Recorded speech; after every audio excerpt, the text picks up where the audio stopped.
നമസ്കാരം. മെയ് 4-ന് തിരഞ്ഞെടുപ്പ് ഫലം പുറത്തു വരുമ്പോൾ തങ്ങളുടെ അധികാരം നഷ്ടപ്പെടുമെന്നും തങ്ങൾക്ക് ഒരുപക്ഷെ ഇനിയൊരു ഉയർത്തെഴുന്നേൽപ്പ് ഉണ്ടാകില്ലെന്നും മനസ്സിലാക്കിയ അന്തങ്ങൾ അവർ വ്യാപകമായിട്ടുള്ള ആക്രമണമാണ് അഴിച്ചുവിടുന്നത്. ഈ തിരഞ്ഞെടുപ്പ് വരെ വലിയ കുഴപ്പമില്ലായിരുന്നു. തിരഞ്ഞെടുപ്പിന് മുമ്പൊക്കെ അവരെ വിമർശിക്കുന്നവരെയോ സർക്കാരിനെയോ പാർട്ടിയെയോ വിമർശിക്കുന്നവരെയൊന്നും അവർ വലിയ രീതിയിലൊന്നും മൈൻഡ് ചെയ്തിട്ടില്ലായിരുന്നു.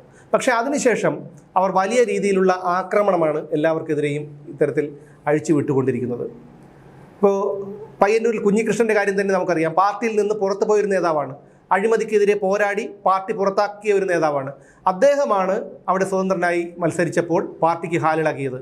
എന്തെല്ലാം ഉപദ്രവങ്ങൾ ആ മനുഷ്യനോട് ചെയ്തു. അദ്ദേഹത്തിൻ്റെ പുരയിടത്തിലെ ഷെഡ് ഇടിച്ചു നിരത്തി, അദ്ദേഹത്തിൻ്റെ ചുവരെഴുത്ത് മായ്പിച്ചു, ചുമരെഴുത്ത് നടത്തിയ മതിൽ ഇടിച്ചു തകർത്തു, അദ്ദേഹത്തിന് അനുഭാവം പ്രകടിപ്പിച്ചവരുടെ വാഹനങ്ങൾ തകർത്തു, കത്തിച്ചു, സമൂഹ മാധ്യമങ്ങളിലൂടെ അധിക്ഷേപിച്ചു. അങ്ങനെ എന്തെല്ലാം ക്രൂരതകളാണ് ഈ ദുഷ്ടപരുഷങ്ങൾ കാണിച്ചു കൂട്ടിയത്. ഈ സമാനമായ ഒരവസ്ഥ ജി സുധാകരന് നേരിടേണ്ടി വന്നിട്ടുണ്ട്. അദ്ദേഹത്തെ പോളിംഗ് ബൂത്തിൽ പോലും തടഞ്ഞു വെച്ചു. ടി.കെ. ഗോവിന്ദനെ തളിപ്പറമ്പിൽ തടഞ്ഞു വെച്ച് അദ്ദേഹത്തെയും അദ്ദേഹത്തിൻ്റെ ഭാര്യയെയും കൂക്കി വിളിച്ചു. ഇപ്പോൾ നിരന്തരം സമൂഹ മാധ്യമങ്ങളിലൂടെ വിമർശിക്കുന്നവരെ പോലും ആക്രമിക്കുന്ന ഒരു ശൈലി ഇവർ ഇപ്പോൾ സ്വീകരിച്ചു തുടങ്ങിയിരിക്കുന്നു എന്നുള്ളതാണ്. ഇപ്പോൾ കണ്ണൂരിലെ കാര വാർഡിൽ നിന്ന് മത്സരിച്ച CPM വിമതനായി മത്സരിച്ച വി ബിശാഖ്, അദ്ദേഹം കാര വാർഡിൽ നിന്ന് മത്സരിച്ച് കൗൺസിലറായി. അദ്ദേഹത്തിനും വളരെയധികം ഭീഷണിയുണ്ട്. ഇപ്പോൾ പോലീസിൽ അദ്ദേഹം പരാതിപ്പെട്ടപ്പോൾ പോലീസ് പറയുന്നത് നിങ്ങൾ വീട്ടിൽ CCTV ക്യാമറ വയ്ക്കൂ എന്നുള്ളതാണ്. കാരണം വീട്ടിൽ പോലും കിടന്നുറങ്ങാൻ പറ്റാത്ത ഒരവസ്ഥ അതാണ് ഇപ്പോൾ ഈ കേരളത്തിലുള്ളത്, പ്രത്യേകിച്ചും ഈ ഒരു കണ്ണൂരിലുള്ളത്. ഇത് കണ്ണൂരിൽ മാത്രമല്ല, കണ്ണൂരിൽ ടി.കെ. ഗോവിന്ദനും ബി കുഞ്ഞികൃഷ്ണനും ഈ പറയുന്ന വൈശാഖ് ഉൾപ്പെടെയുള്ളവർ ഇത്തരത്തിലുള്ള വളരെ ക്രൂരമായിട്ടുള്ള ആക്രമണങ്ങൾ നേരിട്ടുകൊണ്ടിരിക്കുകയാണ്. മെയ് 4-ന് തെരഞ്ഞെടുപ്പ് ഫലം പുറത്തു വന്ന് ടി.കെ. ഗോവിന്ദനും ബി കുഞ്ഞികൃഷ്ണനും പരാജയപ്പെടുകയാണെങ്കിൽ എന്താണ് അവരുടെ അവസ്ഥയെന്ന് നമുക്ക് ഊഹിക്കാൻ പോലും കഴിയാത്ത തരത്തിലേക്ക് കാര്യങ്ങളെത്തും. എന്ന് മാത്രമല്ല, ഇപ്പോൾ സമൂഹ മാധ്യമങ്ങളിലൂടെയൊക്കെ അറിയാം, നമ്മൾ സ്മൃതി പരുത്തിക്കാട് എന്ന് പറഞ്ഞ ഒരു മാധ്യമ പ്രവർത്തക, അവർ CPMനെ വിമർശിച്ചു എന്നുള്ളതിൻ്റെ പേരിലാണ്. ഒരു കമ്മ്യൂണിസ്റ്റ് കുടുംബത്തിൽപ്പെട്ടയാളാണ് സ്മൃതി പരുത്തിക്കാട്. അവരുടെ അച്ഛൻ ഒരു കമ്മ്യൂണിസ്റ്റ് നേതാവാണ്.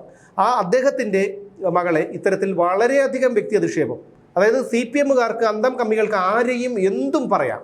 ഒന്ന് മര്യാദയ്ക്ക് നടക്കുന്നവനെ പോലും ചെന്ന് അങ്ങോട്ട് ചൊറിഞ്ഞ് പണി വാങ്ങുന്നവരാണ് ഈ അന്തങ്ങൾ. അവർക്കൊരിക്കലും ഒറ്റയ്ക്ക് ഒരാളോട് വന്ന് ഏറ്റുമുട്ടാനോ പറയാനോ ഒരാളുടെ നേരെ വന്ന് നിന്ന് ചോദ്യങ്ങൾ ചോദിക്കാനോ ഉള്ള ധൈര്യമില്ല. ഈ പട്ടികൾ കൂട്ടത്തോടു കൂടി വരുന്നത് പോലെയാണ് അവരുടെ ഒരു വരവ്. അങ്ങനെ സ്മൃതി പരുത്തിക്കാടിനെ ഏതെല്ലാം വിധത്തിൽ ഇവർ തേജോവധം ചെയ്യുന്നു. അവരുടെ ഒരു സഭ്യതയുടെ അതിർവരമ്പുകളെല്ലാം ലംഘിച്ചുകൊണ്ട് ആ സ്ത്രീയെ അവർ വേട്ടയാടുന്നു. എന്താണ്? CPMനെ വിമർശിച്ചു എന്നതാണ് അവർ ചെയ്ത കുറ്റം. എറണാകുളത്തുള്ള ഒരു വനിതാ നേതാവ്, അവരുടെ പേര് പറഞ്ഞ് എൻ്റെ വായ വൃത്തികേടാക്കാൻ ഞാൻ ആഗ്രഹിക്കുന്നില്ല, അവർക്കെതിരെ എന്തോ ഒരു പരാമർശം നടത്തിയെന്ന് പറഞ്ഞാണ് അഡ്വക്കേറ്റ് KM ഷാജഹാനെ പോലീസ് അറസ്റ്റ് ചെയ്ത് കൊണ്ടുപോയത്. ഇതെല്ലാം നമ്മൾ കണ്ടതാണ്. അപ്പോൾ CPMൻ്റെ നേതാക്കൾക്കെതിരെയോ അല്ലെങ്കിൽ അണികൾക്കെതിരെയോ എന്തെങ്കിലും പറഞ്ഞാൽ അവർ അതിനെ പ്രതിരോധിക്കും. അവർക്ക് ആരെയും എന്തും പറയാം. ഈ ഒരു അവസ്ഥ വളരെ അപകടത്തിലേക്കാണ് കേരളത്തിൻ്റെ പോക്ക്. അധികാരം കൈവിട്ടു കഴിഞ്ഞു എന്നുള്ള യാഥാർത്ഥ്യം പലരും ഉൾക്കൊണ്ടു. ആ ഉൾക്കൊള്ളൽ അവരെ വല്ലാത്തൊരു തലത്തിലേക്ക്, ഭ്രാന്തിൻ്റെ അവസ്ഥയിലേക്ക് എത്തിച്ചിരിക്കുകയാണ്. അതാണ് സമൂഹ മാധ്യമങ്ങളിലൂടെയൊക്കെ കാണുന്നത്. ഒരു കാര്യവുമില്ലെങ്കിലും മറ്റുള്ളവരോട് എതിരിടുക, ഇത്തരത്തിൽ ആൾക്കാരെ ഭീഷണിപ്പെടുത്തുക എന്നുള്ളതൊക്കെ, ഇതിനൊക്കെ ഒരു അറുതി വരണം. കാരണം 10 വർഷം സമാധാനമില്ലാത്ത ഒരു ജീവിതമാണ് നമ്മൾ മലയാളികൾ നയിച്ചത്. ആകെ ഇവിടെ സമാധാനം ഉണ്ടായിരുന്നത് തലയ്ക്ക് വെളിവില്ലാത്ത അന്തംഗമ്മികൾക്ക് മാത്രമാണ്. കാരണം എന്ത് തെമ്മാടിത്തരവും ചെയ്തു കഴിഞ്ഞാൽ പാർട്ടി അവരോടൊപ്പം നിൽക്കും. പെണ്ണ് പിടിക്കാം, കള്ളു പിടിക്കാം, മയക്കുമരുന്ന് അടിക്കാം, മയക്കുമരുന്ന് കച്ചവടം നടത്താം, അല്ലെങ്കിൽ നിലം മണ്ണിട്ട് നികത്താം, മാഫിയ, എന്ത് കാര്യങ്ങളും ചെയ്തു കഴിഞ്ഞാൽ കൂടെ നിൽക്കുന്ന ഒരു പാർട്ടിയായിരുന്നു അവരുടേത്. അതുകൊണ്ട് 10 വർഷം അവർ അർമാദിച്ചാണ് ജീവിച്ചത്. പക്ഷെ നമ്മളെപ്പോലെയുള്ളവരൊക്കെ ഭയന്ന് കിടുങ്ങി വിറച്ച് ജീവിച്ച ഒരു 10 വർഷങ്ങളായിരുന്നു കടന്നുപോയത്. പക്ഷേ ഇനി അങ്ങനെ ഒരു അവസ്ഥ ഉണ്ടാകാൻ പാടില്ല. ഇതിന് തടയിടേണ്ടത്, ഇനി വരുന്ന ഒരു പക്ഷേ UDF സർക്കാർ അധികാരത്തിൽ വന്നേക്കാം. അധികാരത്തിൽ വന്നാൽ പോലും ആർജവമുള്ള ഒരു ആഭ്യന്തരമന്ത്രി ഇല്ല. K. സുധാകരനെ പോലെയുള്ള ഒരു മുഖ്യമന്ത്രിയാണ് അല്ലെങ്കിൽ ആഭ്യന്തരമന്ത്രിയാണ് കേരളത്തിൽ ഉണ്ടായിരുന്നതെങ്കിൽ അടിച്ചുവനെയൊക്കെ നട്ടലിലും മുട്ടുകാലും ഒടിക്കാൻ അദ്ദേഹം ഓർഡർ ഇടുമായിരുന്നു, ഉത്തരവിടുമായിരുന്നു. നവകേരള സർക്കിട്ടൊക്കെ നടന്നപ്പോൾ നമ്മൾ കണ്ടതാണ്. മുഖ്യമന്ത്രിയുടെ ഗൺമാനും പോലീസുകാരും ഒക്കെ യൂത്ത് കോൺഗ്രസ്സുകാരെ തല്ലി ചതച്ചത് നമ്മൾ കണ്ടതാണ്.